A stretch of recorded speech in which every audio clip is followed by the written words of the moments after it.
Hea 9. ja 12. klassi õpilane. Olen riigikohtunik Heiki Loot ja kutsun sind osalema Riigikohtu kaasuskonkursil.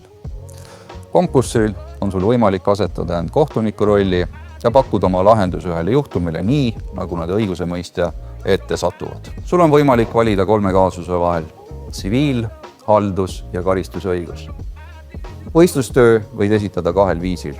Sa võid kirjutada kohtuotsuse või esitada loovtöö, näiteks essee, luuletuse, joonistuse, video või mõne muu põneva lahenduse. Töö peab olema tehtud sinu enda poolt ja loovtöö ka rühmatööna. Tehisaru tehtud tööd me konkursil ei arvesta.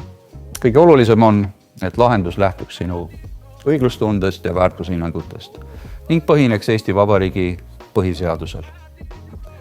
Osale konkursil ja heida pilk põnevasse õigusmaailma. Ootame sinu tööd.